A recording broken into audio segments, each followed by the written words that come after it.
Welcome to Season 2 of In Depth. In these videos, I take a deep dive into the technical details of my bike.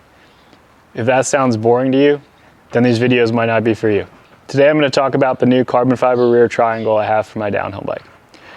Just want to say a quick thanks to Kogel for supporting these videos. And this year I have a new sponsor, well, an old one, Oscar Blues Brewery. I used to race for Oscar Blues 2015 to 2018. They make Dale's Pale Ale, and they do a lot for the local community and for trails. So they're going to be sponsoring me this year, and I'm going to be racing in the Dale's Pale Ale branded helmet. So more on that to come. So for a Horselink 4-bar design like mine, the rear triangle is the chainstay and the seat stay. And the idea to use a carbon fiber rear triangle first came from alignment issues we had on some of our initial frames.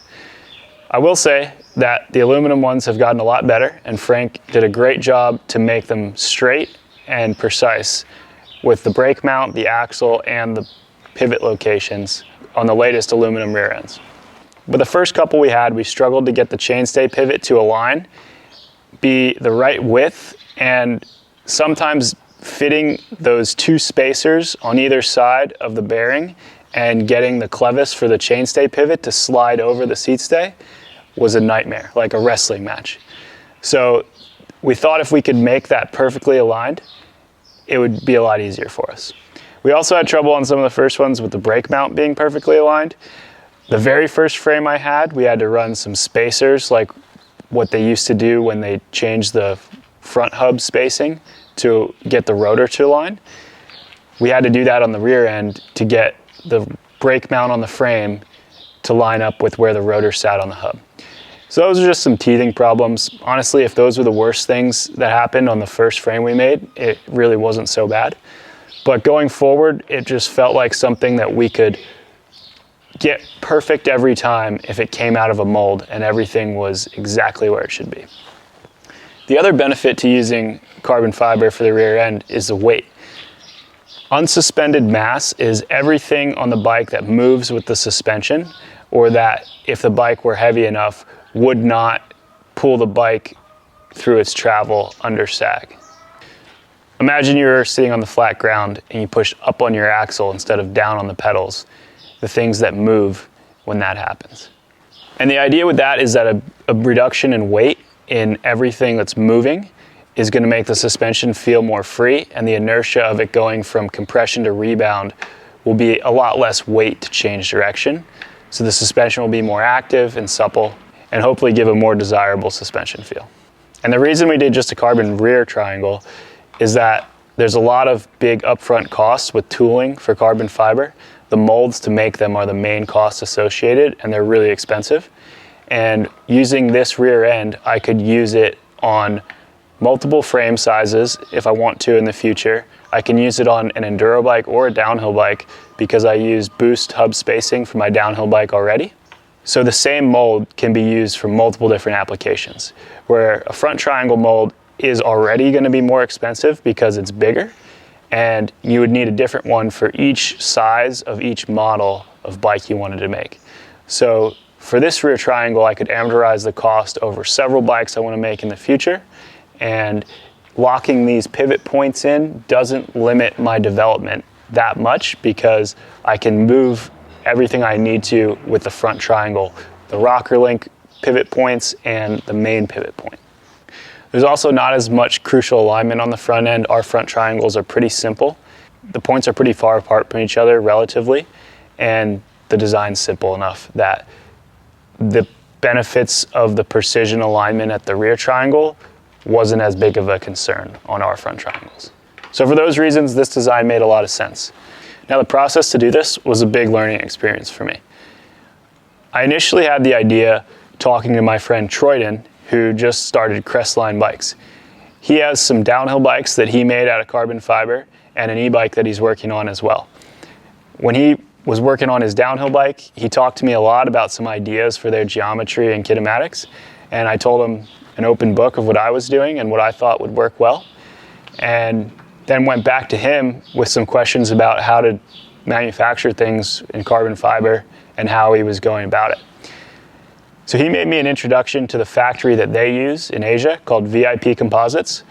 I think they're one of the largest non-exclusive carbon fiber factories in Asia that manufactures bicycle components and other things. They said they make baseball bats and hockey sticks, lots of cool stuff. With his introduction, they were willing to take on my business. And it wasn't a situation where they were willing to help me because I was a pro racer. They didn't know who I was or care, really.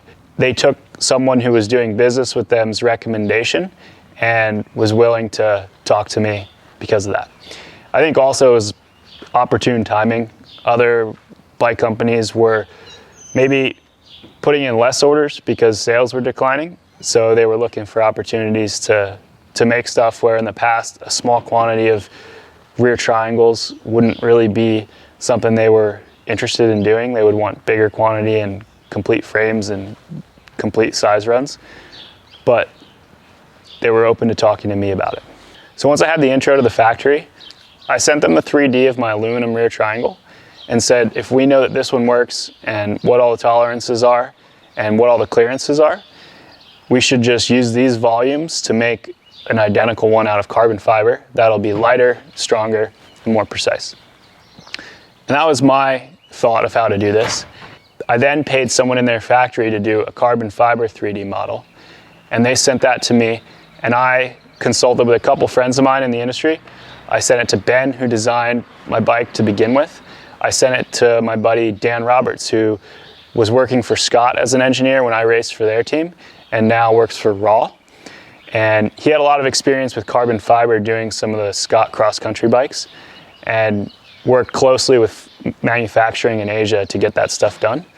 And he came back saying, hang on, before you paid for all this tooling, the only reason that you made your rear end the shape that it is because that was the tubing that you had access to. Now you have the freedom to make this whatever shape you want. I think we can go a little bit further with optimizing the 3D to be made out of carbon fiber. So we went back to them with that feedback, and Dan came in to help a lot with communicating back and forth with the factory. They still designed this piece, but Dan gave them a bunch of parameters to work with, and from his experience, guided them in designing this. So he was a huge asset and a huge help, and I think this project would have turned out a lot different without him. And I really appreciate him taking the time. It was a lot more time of his and a lot more communication than I expected it to be. I thought I would say, here's my aluminum one, send me one carbon fiber. And in the end, there was a lot of fine details that went into it that he took care of and had the experience to handle. So very much appreciate his help with this. So from there, I sent a full aluminum frame to their factory in Taiwan. They then tested it for BB stiffness, head tube stiffness, rear end stiffness, and gauged where my rear end was to know how to make a comparable carbon fiber rear end. Now initially, I was pretty happy with the way my bike rode and said we should just make one that's very similar ride quality to this, but lighter and more precise. They came back saying that the aluminum rear end that we had was much stiffer than any other downhill bike that they've made in the past. So from that, they suggested a target stiffness that was in line with other production downhill bikes they're making, and one that they thought that I would like. They were very clear from the beginning with weight targets. I think a lot of people that make things out of carbon fiber are really concerned with the weight. For me, it wasn't as big of a concern. This was going to be a big weight savings anyway, so a couple grams here or there didn't really matter. I was just more concerned with the ride feel, the flex of the bike, and the durability. So we started this process about 6 months ago in June, and in January here we have a first ride sample. They sent one to start with so that we could see how it feels, put it on the bike, make sure everything works before ordering more to race this season. This one was made with high modulus carbon fiber, primarily Toray T700 fibers. From my understanding, that's like the workhorse carbon fiber that's used in most frames, most mountain bike frames. There are more expensive, lighter and stronger fibers and some super high-end stuff and road. But this is like the 6061 of carbon fiber. So we got the rear end and it ended up being 860 grams. I have it with the horse link bolt just to hold it together and compare, but it's ended up being 800 grams lighter than my aluminum version. The aluminum was 1,660 grams, so this one's almost half the weight, which is a huge reduction in the unsprung mass of my bike. So in that regard, it was a huge step forward. When it showed up, I put it together immediately, like most things. I remember getting my first frame. I got it in the evening and stayed up all night putting the bike together so I could ride it the next day. And the same was true with this. I got it instantly, pressed the bearings in, put it on the bike, fit everything, and it really did go together like a glove. There was a couple things that weren't in the 3D file I sent them that we had to change. Like we had a little zip tie cable guide underneath the pivot here that was welded onto our newest frames. I had to cut off with a grinder just to make sure that this thing would clear. You can see the shape goes down at more of an angle than the aluminum one. So some minor things like that. But altogether, the thing just went together perfect. The brake was exactly where it should be. Alignment was awesome. Super happy with that. Took it out the next day to ride and didn't do a back-to-back the first day, but it rode great. Like I probably didn't ride downhill for a week before that and bike felt awesome, but without a direct comparison, it was hard to say. Then we did some back-to-back the next day, and I'll say I was expecting more of a noticeable improvement when I switched back and forth between the two. When I first went to the carbon, I was like, it might be a little better. Like I think it's more compliant, and I think the suspension moves more freely under repetitive hits because of the weight. But it really wasn't the night and day difference that, for the price, I was expecting. And I don't think that's a bad thing. I think we're in the game of marginal gains at this point, and what we won in alignment and strength to weight is, if everything's equal, then it's a win. Back-to-back ride wasn't huge. Like I said, I believe I noticed those things.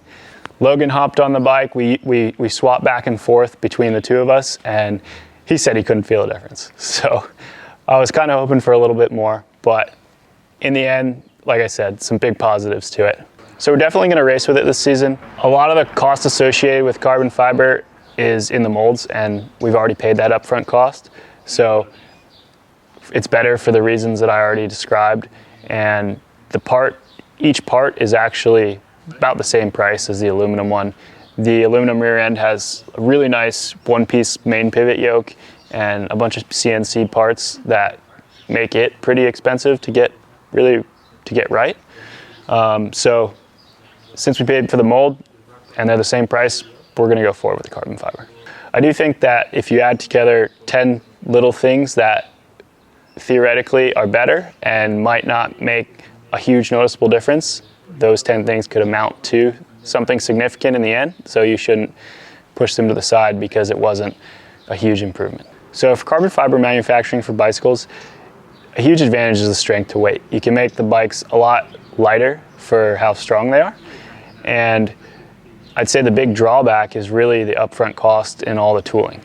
So the molds are so expensive that you need to use them for a long time to get back your investment.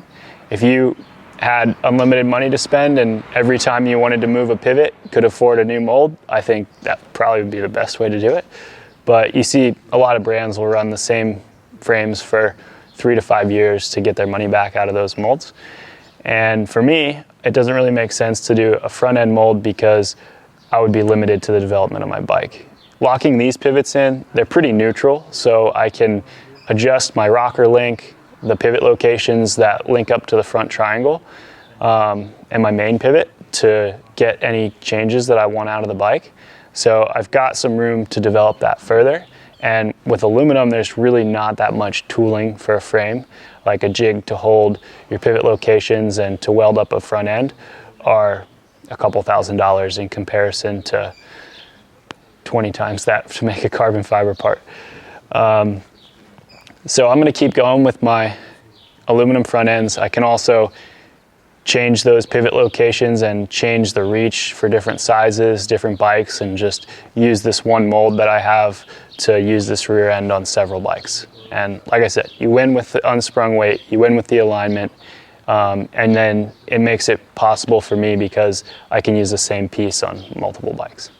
I think in a lot of ways carbon fiber has slowed down the rapid progression of bicycle development because you need to run those molds for so long that you're not willing to change them for a pivot location change. So for me, this whole idea was to be able to move quick and optimize the bike, and having the freedom to do that with aluminum makes a lot of sense. So thanks a lot for watching this video. I know last year towards the end of the season, the fine details of the bike were changing less and less as the season progressed. Now that it's off season, we've got some big things like this to test, and I'm excited for 2023 Frameworks Racing and see where our bikes end up. Just want to say thanks to Worldwide Cyclery for supporting me all season. They have a landing page on their website with all the parts that I ride. So if you want to check that out, you can see I've written up a little explanation as to why I rode everything, and it's a good resource even if you're not in the market to buy something right now. But if you ever need any new bike parts, most people watching this probably do, check out Worldwide Cyclery, and they support me and make it possible to do this.